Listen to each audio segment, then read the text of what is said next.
Ladies and gentlemen, thank you again for the opportunity to talk about some future or other applications we might think about. Up to now we have guidelines on the liver, on the breast, on the thyroid, on the prostate, and but there might be other applications we could think about. And there's one big question on the T2 and the T3 staging.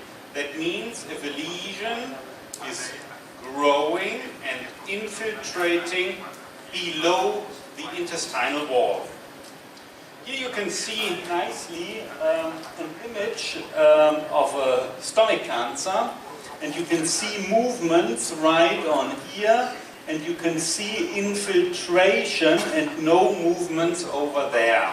So real-time imaging observation might give you additional clue, not proof, that it was finally a T3 lesion, and we are observing, how to say, the borders a little better. To my experience, but there are no good studies, this is endoscopic ultrasound, that you have a B-mode image and you do not know if it's beyond the intestinal wall or within the intestinal wall. Elastography, strain imaging, here you can see a clear border, and this is pretty often, to our experience, and I do believe it's a very good tool, but not examined so far, to determine T2 within the intestinal wall, T3 beyond the intestinal wall. One more example of a serous carcinoma of the stomach. You can see here quite nicely the image, eventually even better in this case. So this large stomach cancer was only within the intestinal wall. Contrast-enhanced ultrasound might add also some additional information. Subepithelial lesions within the intestinal wall might give us a little bit, how to say, better delineation. The stomach, and here you might see something out from the muscle proper layer. It might be. Elastography gives you a clear clue that this GIST, gastrointestinal stroma tumor, in the muscle proper layer is growing beyond the serosa, and that's a tumor with some risk factors which has to be operated in a combined endoscopic and laparoscopic way. Only one mentioning that GIST is an eye catcher. The gastrointestinal stroma tumor has an eye-catching feature. Here you can see a GIST, and the eye-catching feature is that you have spontaneous necrosis even before any kind of treatment. And those necrosis, spontaneous necrosis, starts at the very beginning with a size of about 2 centimeters. Other subepithelial lesions like lipoma, leiomyoma does not display such spontaneous necrosis at this early size. The characterization, I already showed images of a lipoma. You can see soft, in this case, soft green and red in the Hitachi platform, and you can see a heterogeneous or even homogeneous stiff pattern in this apricot-soft tumor, granular cell tumor of the esophagus. And you can see quite nicely that there have been some infiltrating features at the edge of this rare esophageal tumor. Lymph nodes.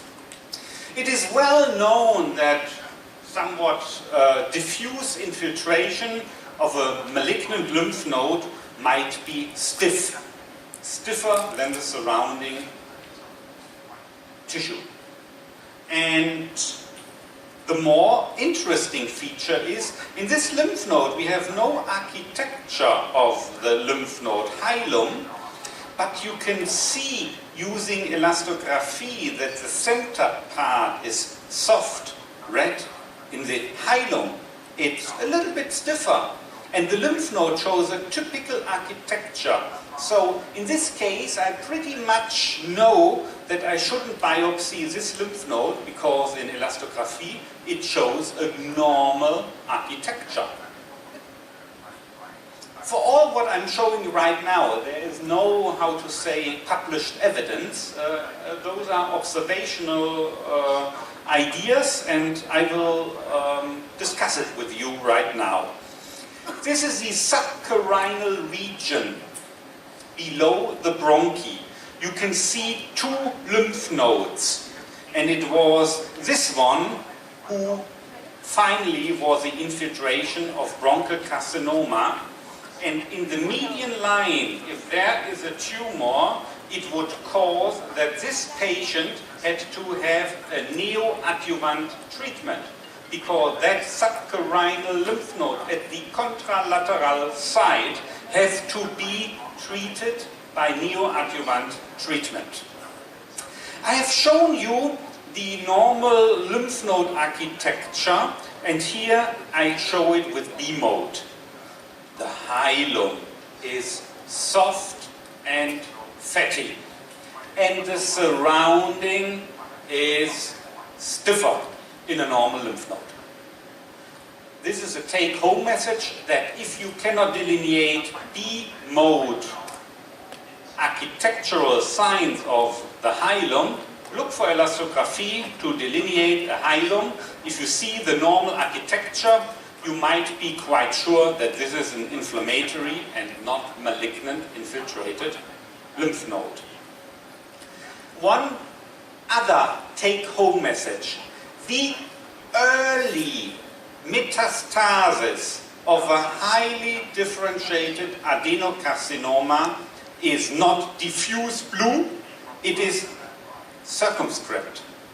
Here you can see a 10 millimeter lymph node, and you can see that this edge, only this edge, has an early malignant infiltration. What we are doing is the ultrasound elastography guided puncture. I look for this area in this lymph node, and here you can see nicely the needle. So in a lymph node of about 10-12 millimeters, we can even guide our needle for better results. Again, a lymph node, this was in the colon. Colorectal carcinoma, a normal part of the lymph node, the malignant infiltration stiffer than the surrounding tissue. Endoscopic ultrasound using the Hitachi platform, blue is stiffer all over the world. So this is in accordance to the guidelines. Another example, here you can see where to put the needle in this lymph node. B mode might not really allow you to guide the needle direction. Two lymph nodes. You insert in this lymph node the needle because it's diffusely stiff. So I showed you a few examples. There are no good published studies where the future might go T2, T3, beyond intestinal wall, because T3 has neoadjuvant treatment, T2 will be operated without treatment, neoadjuvant treatment. And lymph nodes in highly differentiated adenocarcinoma of the intestinal tract, the early infiltration of a lymph node starts circumscribed, and you can detect it using elastography.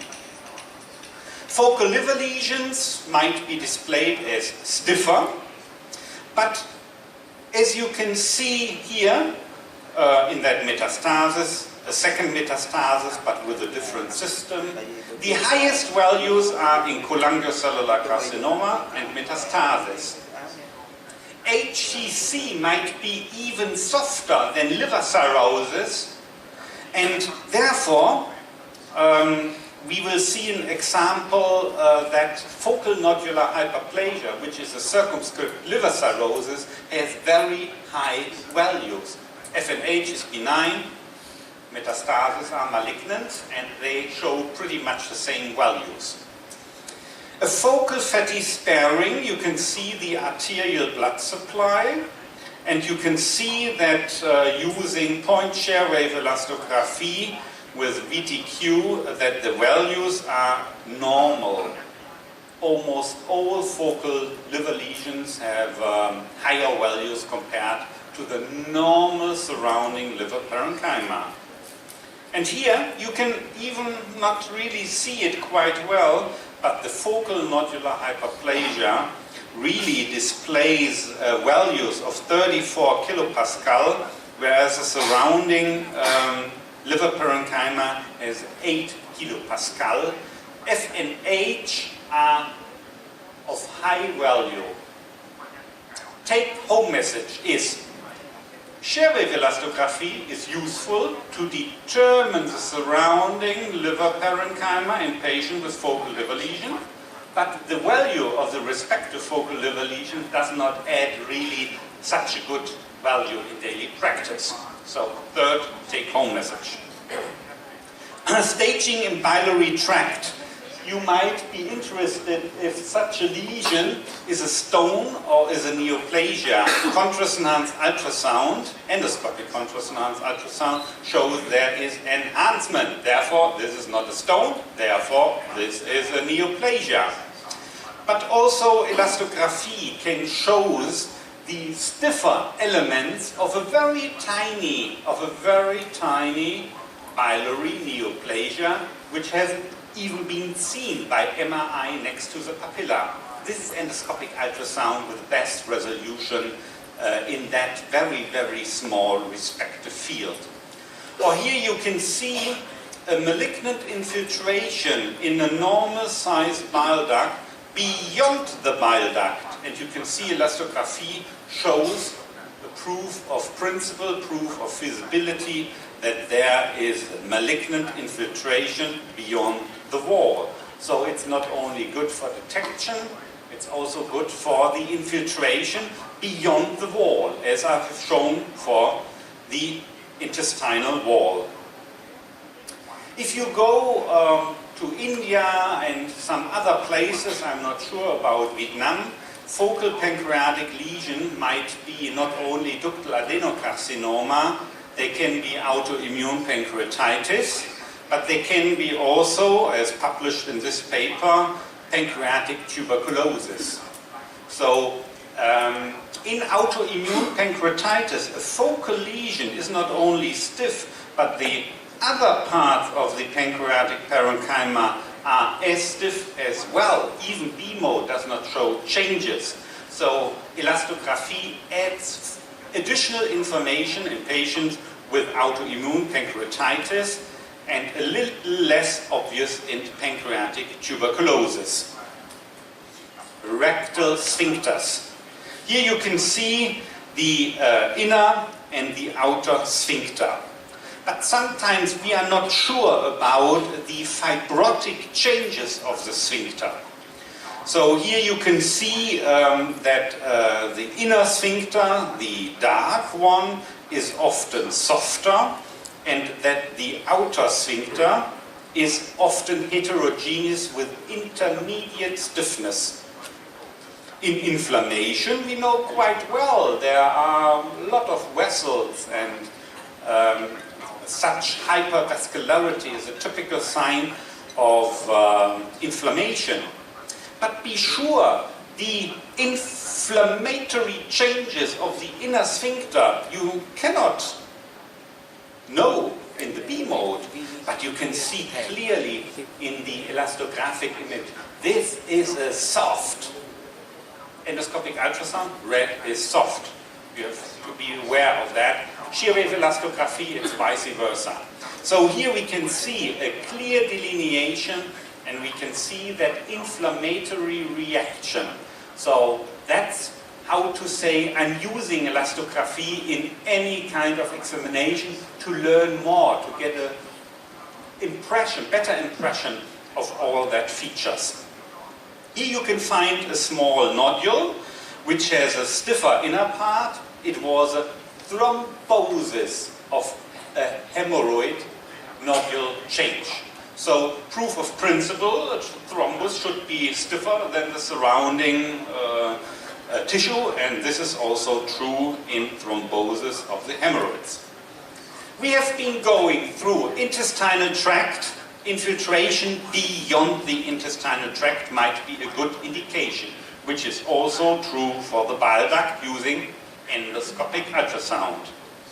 We have been going through lymph nodes. If a lymph node is black and you do not see anymore the lymph node architecture by B mode, elastography might show in inflammatory lymph nodes the normal architecture. Early malignant infiltration is circumscribed. In highly differentiated adenocarcinoma, we might detect, puncture, and start neoadjuvant treatment. It has a consequence. I have shown you some ideas about the pancreas, inflammation, and in autoimmune pancreatitis, it's not only the lesion, but the surrounding pancreatic parenchyma is stiff. It's a typical sign of autoimmune pancreatitis. And we have been going through the sphincter, where I have shown that we can see inflammatory reaction, we can see early fibrous tissue, which might be of importance in the diagnosis and treatment of incontinence. One more time, and the last one, I hope that has clarified a little bit about the future of elastography and complementary use of elastography in other organs. Thank you so much. Thanks so much for the presentation. As we know,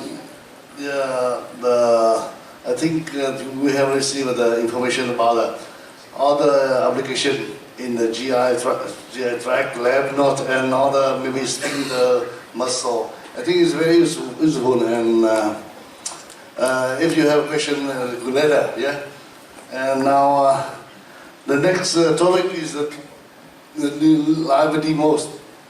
I think before the live demo, you have some to the speaker. Các anh chị có vấn đề đặt trước khi chúng ta có một cái chương trình là trình bày các cái ca, thì hai giáo sư này thì đây là những vấn đề chúng ta cho là cũng tương đối chưa phải là nhiều ở Việt Nam về vấn đề sử dụng elasto, nhất là ultrasound. Thì các anh chị có đóng góp ý kiến hay là có ý kiến thảo luận với speaker không?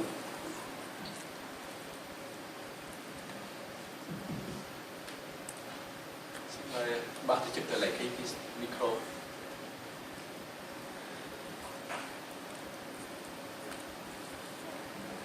Thank you, Professor Dietrich, for a very comprehensive talk.